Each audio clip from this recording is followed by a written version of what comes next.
Charles Thomas Walker. For 28 years, the state of Illinois did not put a single person to death.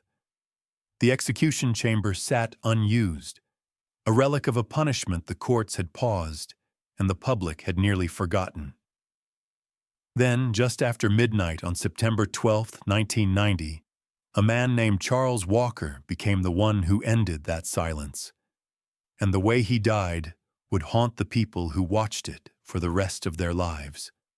It was the summer of 1983, and Walker was a drifter with a long string of arrests and almost nothing to lose. On June 18th, he came across two young people fishing along Silver Creek, near the small town of Mascoutah in St. Clair County. Kevin Paul was 21. His fiancée, Sharon Winker, was 25. They were planning a life together. They had no reason to think a stranger by the water meant them any harm. Walker robbed them. He took $40, which was all they had between them. And then, fearing they would report him, he tied the couple to a tree and shot them both. He killed Kevin with a single round to the temple. He killed Sharon with a shot to the back of the head. For $40, two people who had done nothing wrong were simply gone. When police arrested Walker, he did not put up much of a fight, and he did not pretend to be innocent. He pleaded guilty that July to 2 counts of murder and chose to let a jury decide whether he would live or die. The jury did not need long. After a little over an hour of deliberation, they sentenced him to death on October 13, 1983. What happened over the next several years was, in its own way, even stranger than the trial. Walker decided he did not want to fight his sentence. In 1987, he waived his remaining appeals, telling anyone who would listen that he was guilty, that he could accept his punishment, and that while he was sorry for what he had done, the thing was done and could not be undone. The Illinois Supreme Court reviewed his decision and, in 1988, found him mentally competent to give up the very appeals that might have saved his life. He had effectively volunteered to die. And no, I am not making that up. There is one more detail from his years on death row that people still bring up. Walker exchanged letters with John Wayne Gacy, the notorious killer held in the same system. Walker later brushed it off, saying the two of them only ever talked about ordinary things, like the scores of ball games. Whatever passed between them, it did nothing to change where Walker was headed. On the night of September 12, 1990, Walker was brought to the execution chamber at Stateville Correctional Center. He spoke briefly, mentioning his minister and his girlfriend to the warden. Then the lethal injection began. It was supposed to be clean, clinical, painless.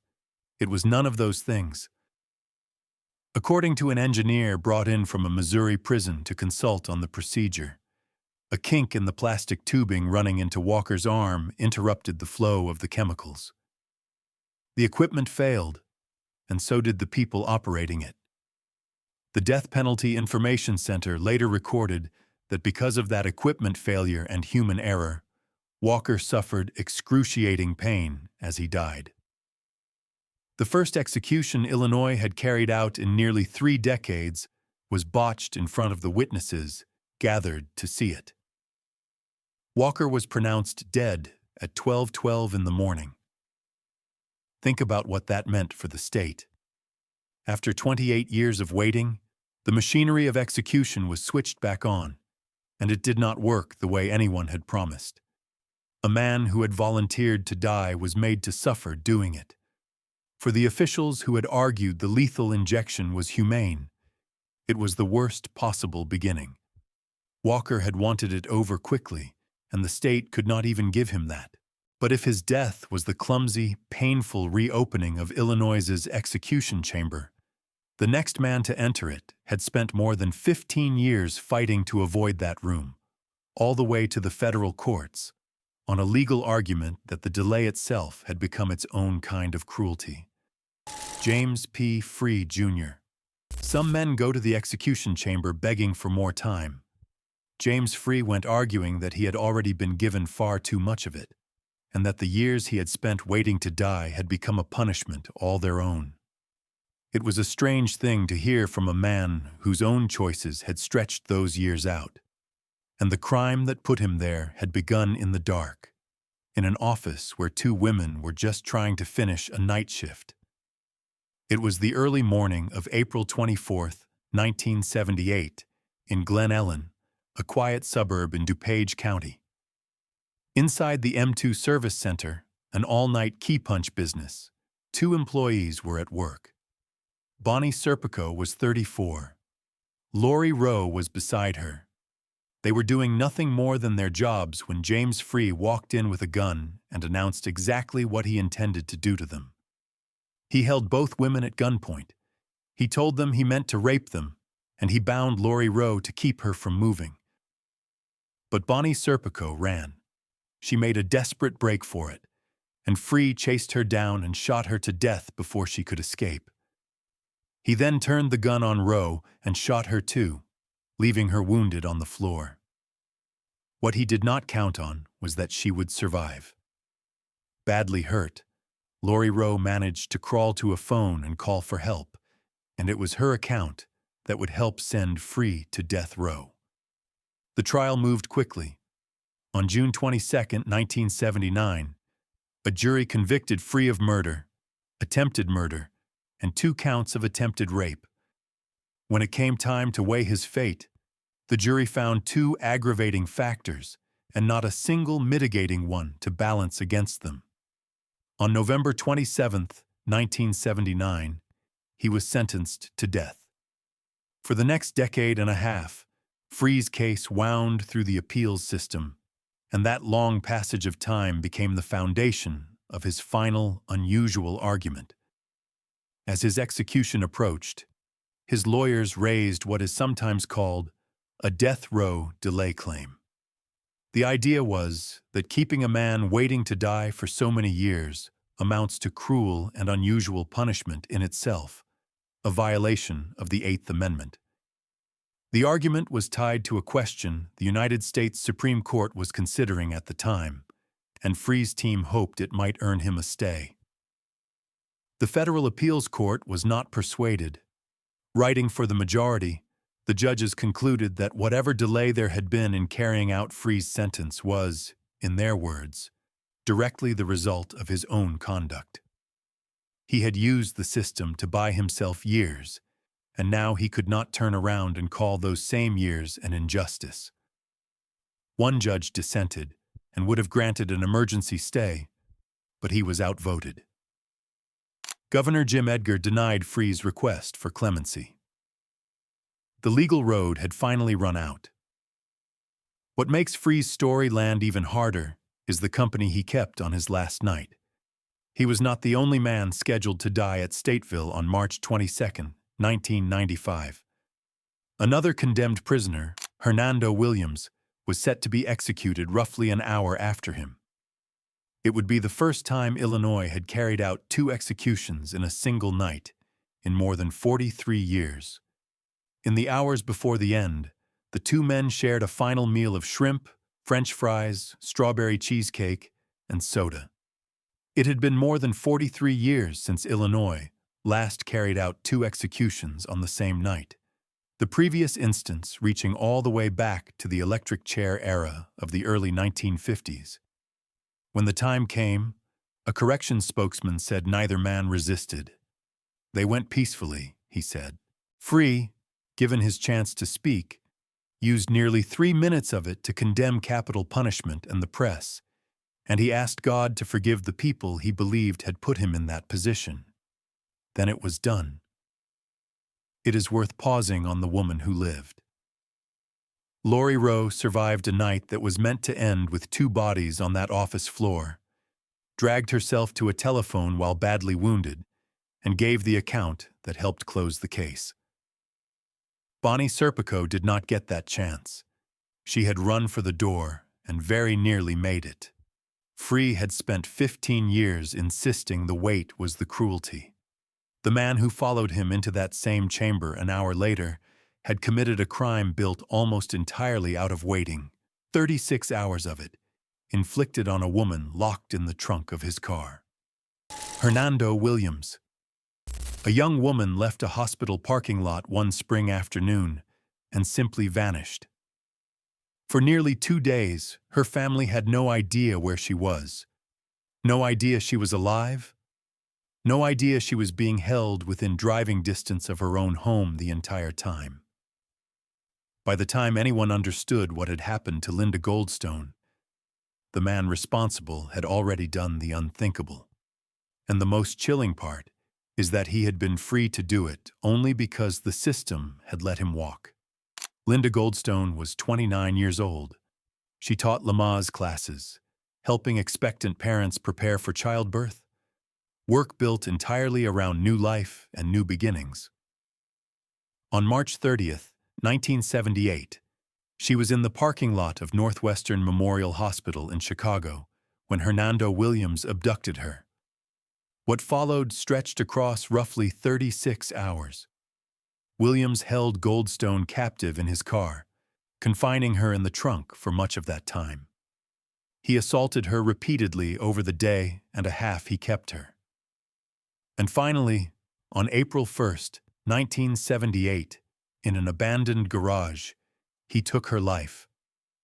A woman who spent her days helping others bring children safely into the world had her own life ended by a man who treated her as something he could simply use and discard.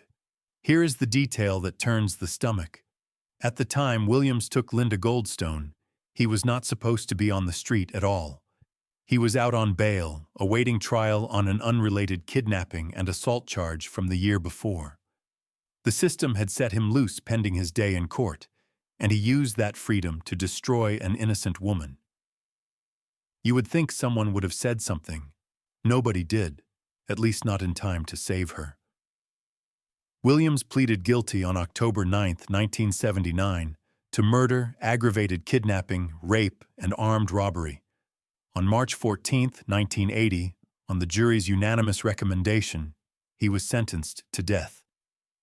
But the way that jury was assembled would become one of the most troubling aspects of the entire case. Williams was black. The jury that decided he should die was all white. During jury selection, the prosecutor used his challenges to remove every single one of the 26 prospective black jurors who came through the courtroom.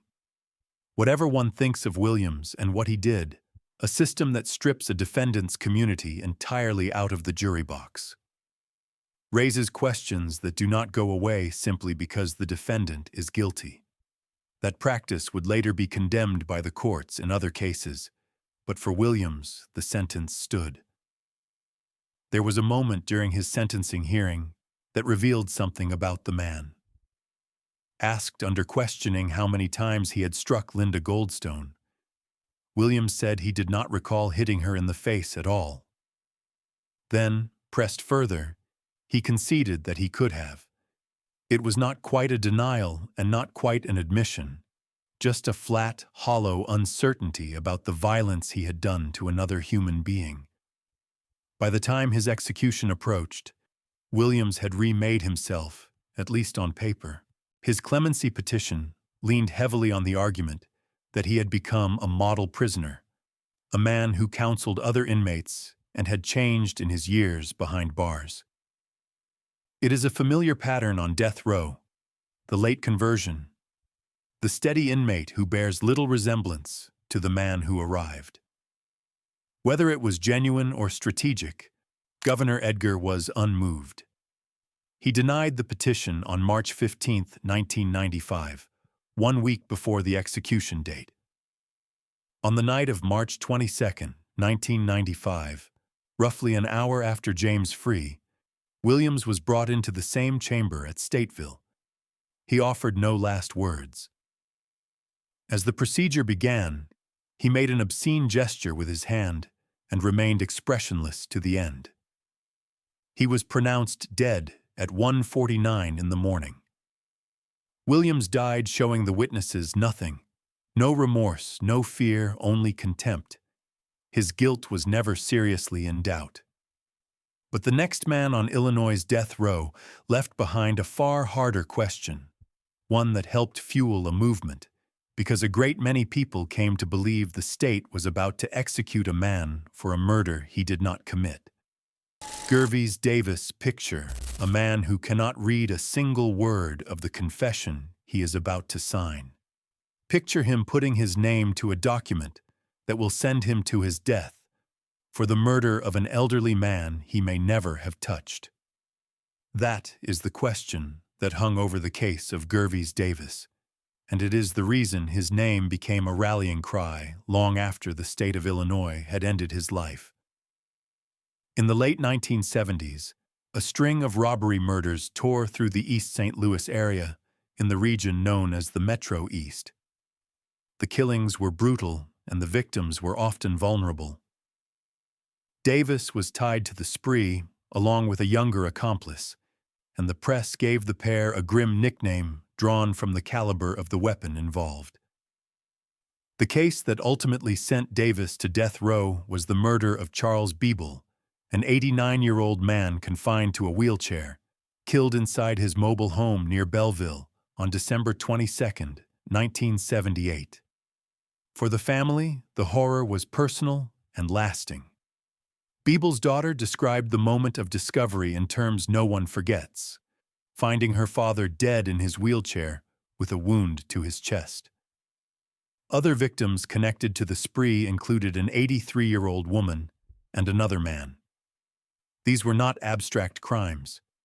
They left behind families who wanted and felt they deserved an answer. But the case against Davis had a problem at its very center, and the problem was the confession. Davis was illiterate. He could not read the statement he was said to have signed, the statement that became the backbone of the prosecution's case. He insisted he had been coerced into signing it.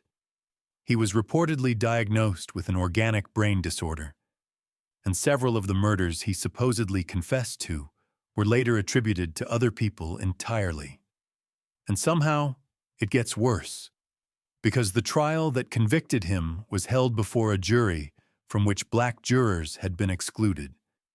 Davis became a cause for the growing wrongful conviction movement, and his case took a turn almost no one had seen before. He is believed to have been among the first death row inmates anywhere to use the internet to plead for clemency, reaching past the courts to the public itself. At Northwestern University, the investigative journalist David Protess and his students dug into the case. One of his appellate attorneys said plainly that he remained certain Davis had not committed the murder he was about to die for. Even some supporters of the death penalty found this case hard to stomach. A former Chicago police superintendent, himself in favor of capital punishment, said that this was exactly the kind of case that gave the death penalty a bad name. When a man who believes in executions looks at your case and recoils, that is not a small thing. The prosecution saw it very differently, and their side deserves to be heard. To them, Davis was no innocent caught in a flawed machine. He was a street-smart, remorseless killer. A local state's attorney dismissed the sympathetic portrait of Davis as a myth manufactured by big-city lawyers and a few sympathetic newspapermen, and called him a liar. Prosecutors maintained that Davis had once said shooting witnesses was simply easier than wearing a mask. To them, the confession reflected the truth, and the victims' families agreed, opposing any clemency. So who was right? That is the unbearable part. By the time Davis was put to death at Stateville on May 17, 1995, no one could say with total certainty. What is known is that during his years on death row, Davis learned to read the words he once could not, and became an ordained minister. Governor Edgar denied his clemency, and the execution went forward. Whether Gervais Davis was a wronged man or a manipulative killer, his case forced Illinois to look hard at how confident it really was in the people it was killing. That doubt would only grow, and the next case offered no comfort at all, because there was no question of innocence in it. Only a betrayal so intimate that even the judge who heard it carried a conflict of his own into the courtroom. George Del Vecchio. Some killers are strangers. This one was let into the home. In December of 1977, a mother and her young child should have been safe inside their own house in northwest Chicago. By the time the night was over, the child was dead, the mother had been brutally assaulted, and the man responsible had already taken a life once before, years earlier, when he was barely more than a child himself. George Del Vecchio's history of violence did not begin in that home. Back in 1965, when he was just 16 years old, he had been convicted of murder for killing a man named Fred Christensen. He served roughly 8 years for that crime and walked back out into the world a free man, still young, with most of his life ahead of him. What he did after his release would prove that the 8 years had changed nothing. On December 22, 1977, Del Vecchio entered the northwest Chicago home of a woman named Karen and her 6-year-old son. The scope of the harm that night was staggering. Del Vecchio took the life of the little boy and subjected the child's mother to a violent assault. A family was shattered in a matter of minutes by a man who had already shown, more than a decade earlier, exactly what he was capable of. In keeping with the gravity of what he had done, Del Vecchio was convicted in 1979 and sent to death row that December, along with additional lengthy sentences for the other crimes committed that night. There he would remain for the better part of 16 years, his case slowly working its way through appeal after appeal, the way nearly every capital case does. And one of those appeals turned up something genuinely unsettling about the trial itself. The judge who had presided over Del Vecchio's murder case, a man named Louis Garripo, had a hidden connection to the defendant's past. Years earlier, back in 1965, Garripo had worked as a senior official in the state's attorney's office, and in that role he had helped move along the indictment in Del Vecchio's very first murder case, the killing he committed as a teenager. In other words, the judge weighing whether Del Vecchio should die had once been part of the prosecution machinery that handled his earlier crime. When this came to light, a federal appeals panel did not treat it lightly. The judges described the conflict as in no sense trivial, and went so far as to call it egregious. That is strong language from a court. And yet, after the full appeals court reconsidered the matter, the conviction was ultimately allowed to stand. The conflict was real, the court acknowledged, but it was not enough to undo the result. That's not a typo, by the way. A conflict the court itself labeled egregious was not enough to stop the execution. The man who found the child's body never let the case go. A police sergeant named Joseph Craig, who had been there at the scene of that horror, attended Del Vecchio's execution years later. He came clutching a scrapbook he had kept on the case, a quiet sign of how deeply it had marked the people who worked it. Del Vecchio went to his death bitter and unrepentant about the state, if not about the crime. He left a written statement declaring himself ashamed of his home state for what he called a wrongful execution, and he said he refused to be buried in Illinois soil.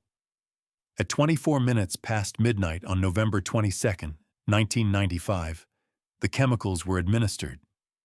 His final spoken words were a blessing for his former wife and a single appeal to the Lord. He was pronounced dead about 6 minutes later, the 7th man Illinois had executed since the punishment returned. The execution chamber at Stateville was steadily working through the men condemned in the years before, and the courts kept finding flaws, conflicts, and doubts even as the sentences were carried out. Del Vecchio's case had revealed a compromised judge. Davis's case had revealed a confession no one could fully trust.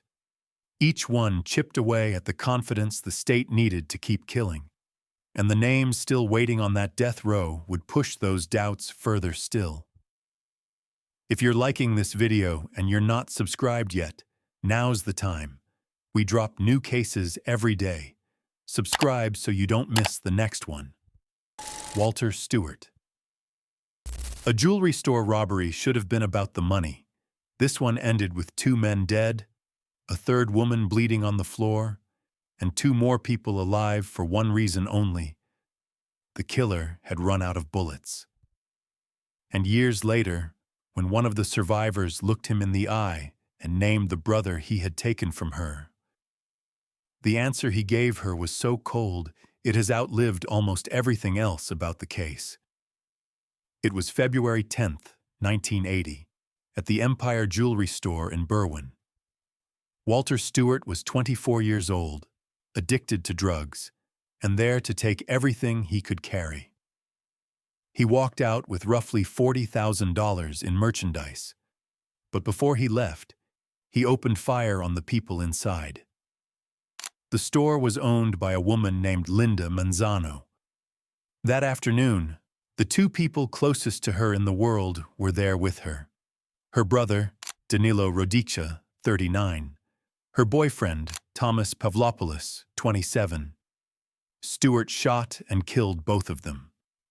Then he turned the gun on Manzano herself and wounded her, leaving her alive among the people she loved most.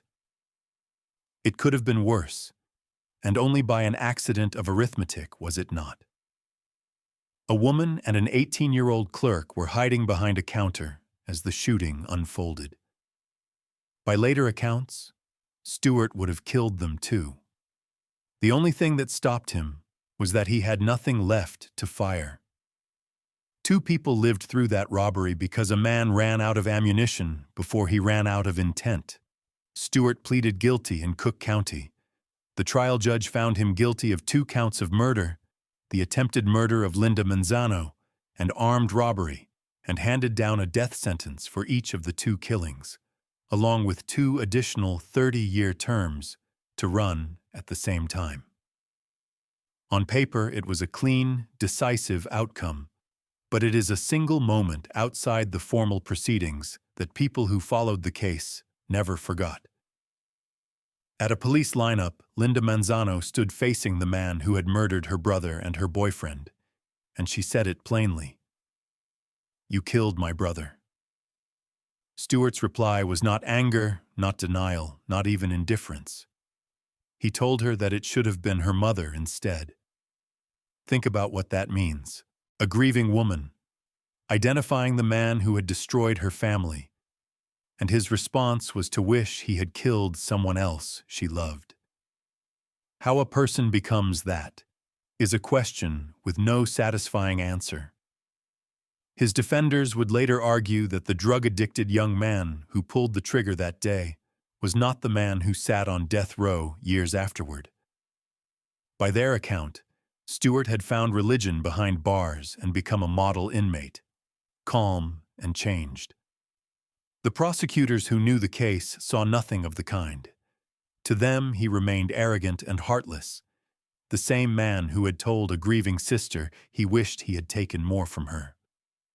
The state of Illinois sided with the prosecutors. Stewart's appeals ran their course, and his date arrived on November 19th, 1997. In his final moments, the man who had been called heartless spoke of faith, saying that he loved Jesus Christ his Lord. Whatever peace he believed he had found, it did not change the verdict of the people who had to carry it out. There is one more thing that makes Stewart's execution a marker in this story. It was the last one ever carried out at Stateville Correctional Center. The chamber that had reopened with Charles Walker's botched death in 1990, the room that had taken 7 men over the course of the decade, fell silent for good the night Walter Stewart died in it. After that night, Illinois would carry out its executions somewhere else. But Stewart did not die alone on his last night. He shared that final date on the calendar with another condemned man, executed in the same chamber the very same evening. And while Stewart's crime had been about greed and bullets and a jewelry case, the man who died beside him had been convicted of something far quieter, far darker, and far harder to speak about. His victim never had the chance to grow up. Derlin Edmonds. On the same November night that Walter Stewart died, the state of Illinois carried out a second execution in that same room. The man strapped to the table had been on death row for nearly 2 decades, and the crime that put him there is one this channel will handle with care, because the person he harmed was a child. What the courts found was enough to convince a judge there was nothing left to weigh in his favor. It was October of 1977, on the south side of Chicago. Derlin Edmonds was 25 years old. His victim was a 9-year-old boy, and out of respect for that child and his family, this account will keep to what the investigation and the courts established, rather than the details of the harm itself. What is known is this: the child's life was taken, and before it was, he was subjected to grave abuse. Edmonds offered a version of events in which he had nothing to do with any of it. By his account, he had come across the boy, a runaway, already harmed in an alley, and had only tried to help him. The court did not believe him, and the evidence did not support him. The case was heard in Cook County, decided not by a jury, but by a judge sitting alone in a bench trial. That judge convicted Edmonds of taking the child's life and of the grave abuse that accompanied it. When it came time to pronounce sentence, the judge's language left no room for doubt about how he saw the crime. He described what Edmonds had done as exceptionally brutal and heinous, the kind of act that revealed a wanton cruelty, and he found nothing in the man's circumstances substantial enough to spare him from a sentence of death. Alongside that, Edmonds received a term of 40 to 80 years for the abuse. This was not the first time Edmonds had been before the courts for serious violence. He carried a prior record that included earlier prison sentences for grave assaults. The pattern was there in the record long before that night in 1977, which made the question of what should have stopped him all the more painful. You would think the warning signs would have been impossible to ignore. On death row, Edmonds and his lawyers fought the sentence for years. His attorney described a man suffering from schizophrenia, a man who, by the lawyer's account, carried great shame and great guilt for what had happened. That portrait of mental illness became part of his appeals, an effort to convince the courts that the man on death row was not fully in command of his own mind. One of those appeals argued that his trial lawyer had failed him, had not defended him competently when his life was on the line. The federal appeals court disagreed, finding that the strategy his lawyer had chosen, an appeal to mercy rather than a denial of the facts, was a reasonable one given how damning the evidence was. The conviction held, and the sentence with it. There is a small, almost absurd detail buried in the official record that says something about how the system saw him. In its own paperwork, the Illinois Department of Corrections misspelled his first name, a man it was preparing to put to death, and it could not consistently spell who he was. It is the kind of bureaucratic carelessness that, in a case this grave, lands harder than it should. By the time his appeals were exhausted, the arguments about his mind and his lawyer had run out of room. On November 19, 1997, Derlin Edmonds was executed at Stateville, in the same chamber, on the same night as Walter Stewart. 2 men, 2 completely different crimes, one shared and final date. With those 2 deaths, the Stateville chamber had done its last work. The state's machinery of execution was about to move elsewhere, to a newer facility built for the purpose. But before it did, there was one more man whose story stands apart from every other in this list, not because of how long he fought to live, but because of how desperately he raced to die. He skipped the appeals almost everyone else clung to, and he got to the chamber faster than anyone in modern Illinois history. Lloyd Wayne Hampton. Most men on death row spend years, sometimes decades, fighting to stay alive. Lloyd Wayne Hampton did the opposite.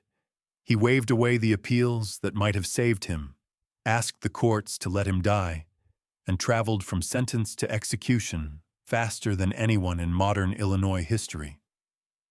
The question that haunts his case is not whether he was guilty. It is what kind of man chases his own execution and never once mentions the person he killed to get there.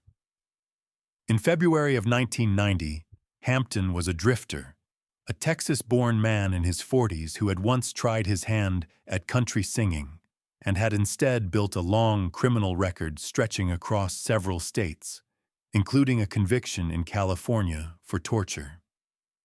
That month, in the town of Troy in Madison County, he entered the motel room of a 69-year-old man named Roy Pendleton, who went by Jasper.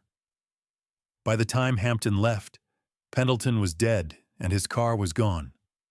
Hampton had bound and tortured the older man before killing him and taking his vehicle. It was a brutal, calculated crime against a vulnerable victim, and Hampton did not seriously contest it. Later that year, in 1990, he pleaded guilty to 3 separate counts of first-degree murder, covering the different legal theories of the killing. He then waived his right to a jury for the sentencing phase, leaving his fate to a judge. The sentence was death. What set Hampton apart came next. Where other condemned men filed appeal after appeal, Hampton repeatedly moved to give all of that up. He wanted the process to end. He asked the courts to let his sentence be carried out.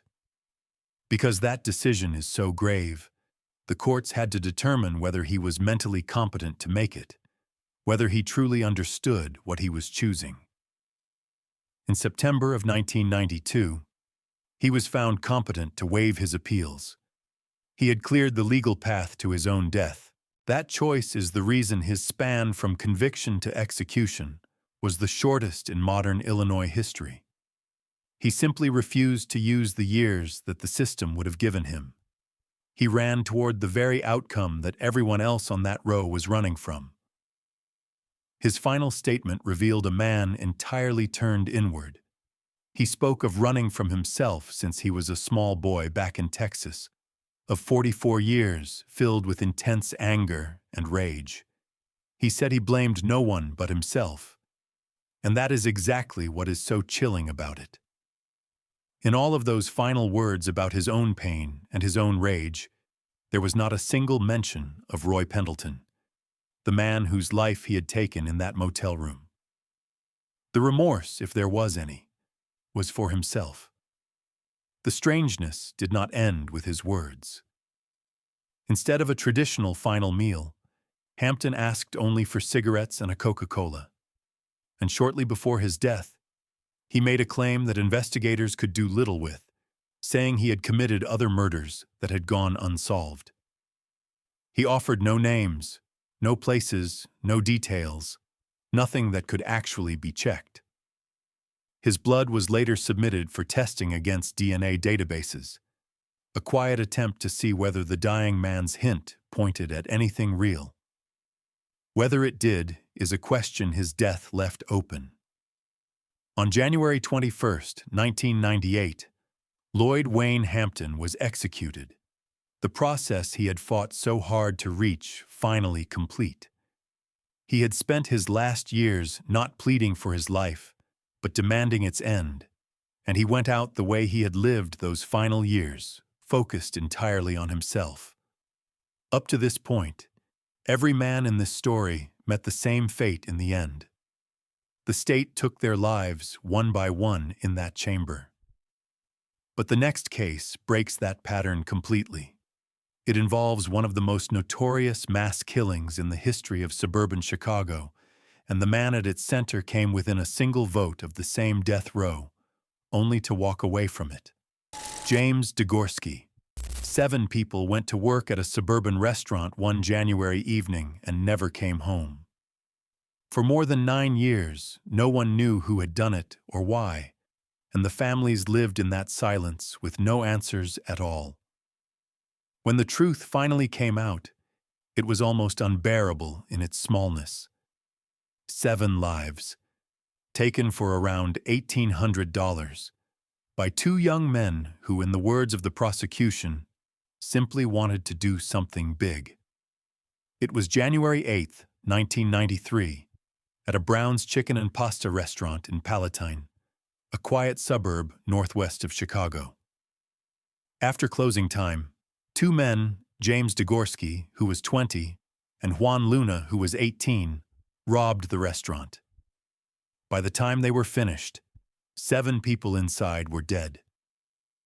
The owners were a married couple, Richard and Lynn Ehlenfelt, 50 and 49. Among the employees killed were Guadalupe Maldonado, Thomas Menes, and Marcus Nelson. 2 of the 7 victims were teenagers, just 16 and 17 years old, and out of respect for them, this account will not dwell on the details.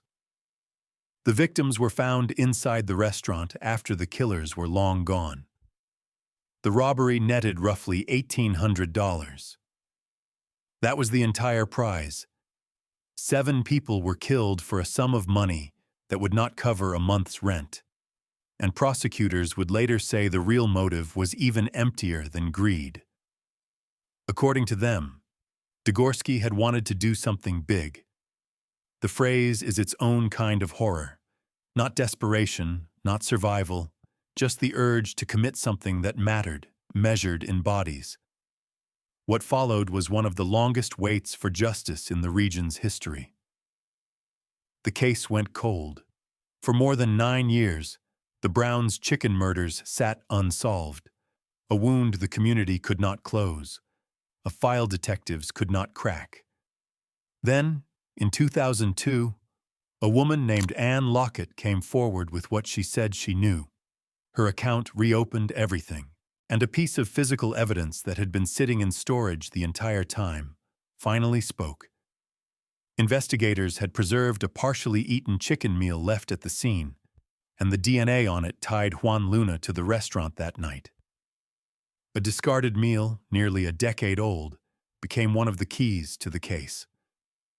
Luna was tried first, in 2007, and convicted. Degorski's trial came in 2009.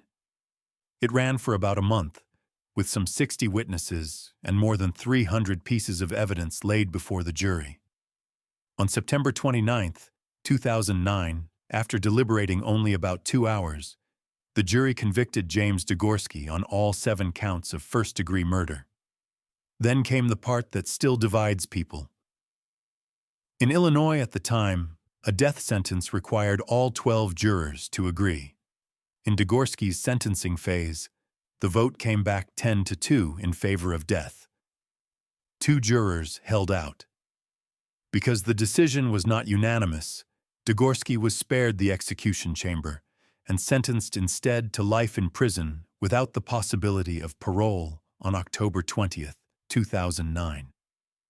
Luna had been spared in the same way by a single juror. 2 men responsible for 7 deaths, both kept off death row by the smallest of margins. It is important to be fair about where this case stands, because Degorski has never stopped contesting it. Over the years, in petitions filed in 2016 and again in 2022, he has attacked the credibility of Ann Lockett, the witness whose account helped convict him, alleging she was promised reward money for what she said. He has argued that no physical evidence ever tied him personally to the scene. He maintains, to this day, that he is innocent. The prosecution and the jury that heard the full case reached the opposite conclusion. Both of those things are part of the record, and an honest telling leaves them both standing. Degorski was held at Stateville for years, until the facility wound down its operations and he was moved to another prison. He had escaped the very death row that defined this entire story. But the next and final case proves something darker still. Sometimes the most dangerous man in a prison is not the one waiting to be executed. He is the one already serving life, with nothing left to lose, locked in a cell with someone who never should have been there. Richard Connor. A young man was 16 days away from walking out of prison and going home. He had served his time for a minor offense. He had been labeled vulnerable by the very institution holding him, and then he was placed in a cell with one of the most dangerous men in the entire state. He never made it to that release date, and the most haunting part is how avoidable it all was. The man already in that cell was Richard Connor. By 2009, Connor was 40 years old and was already serving a life sentence for a murder he had committed back in 1991 in Cook County. He was, by the state's own assessment, among the most dangerous inmates it held. He had spent time in solitary confinement, kept apart from the general population for the safety of everyone around him. He had only been moved to Stateville in the first place to receive medical treatment, after an attempt on his own life. This was not a man anyone should have taken lightly, and the records that followed him made that plain to anyone who bothered to read them. His cellmate was a 37-year-old named Jamison Leeser. Leeser was what the system calls a short timer. He was serving a 5-year sentence for possession of a stolen motor vehicle, a far cry from the violence on Connor's record, and he was just 16 days from release. The prison had even classified Leeser as vulnerable, a designation meant to flag inmates who needed protection. And yet, somehow, these two men, one labeled among the most dangerous in Illinois and the other flagged as vulnerable, ended up sharing the same cell. In April of 2009, inside that cell, Connor strangled Jamison Leeser to death. Officials came to believe the two men, who were of different races, had fought over race, though the deeper truth is that the pairing should never have existed in the first place. A man counting down the final days to his freedom was killed by a cellmate the system already knew was extraordinarily dangerous. Connor did not hide from what he had done. He admitted to strangling Leeser. There was little mystery left to solve, only the grim question of how it had been allowed to happen. When the case came before a Will County judge named Richard Schoenstedt, the outcome was a foregone conclusion in legal terms. On January 18, 2012, the judge sentenced Connor to a second life sentence. He said openly that he had no real choice in the matter, given the mandatory nature of the term. Connor would now be serving not one life sentence, but two. The line that captured the senselessness of it all came from the prosecution. An assistant state's attorney named Steve Platek put words to what so many were thinking, saying it just seemed crazy that Leeser had ever been put in a cell with this guy. That is the heart of the case, stated more plainly than any official report ever could. It was not a clever crime or an elaborate scheme. It was a failure of judgment that cost a man his life 2 weeks before he would have walked free. That failure did not pass without consequence for the system itself. The killing of Jamison Leeser forced Illinois to confront how it decided which inmates could safely share a cell. As a direct result, the state changed its rules around double celling, requiring correctional staff to actually investigate a prisoner's history of violence before housing him with someone else. A man died for the lesson, and only then did the policy change. Connor remains where the system finally placed him, serving 2 life sentences with no path out. He was a man for whom prison held no further deterrent, because there was nothing more the state could take from him. The danger he posed did not end when the cell door closed behind him in 1991. It followed him inside, and it claimed another life within those walls, in a prison that has now seen the full arc of how Illinois punished its most dangerous men, from the death chamber to the cell block. In 2011, Illinois abolished the death penalty for good, and the execution chamber that had taken 7 of these men fell permanently silent. The 10 cases you just heard became the last record of how the state once dealt with its most dangerous men, from the needle to a second life sentence with no way out. Thanks for watching. Click here for the next video.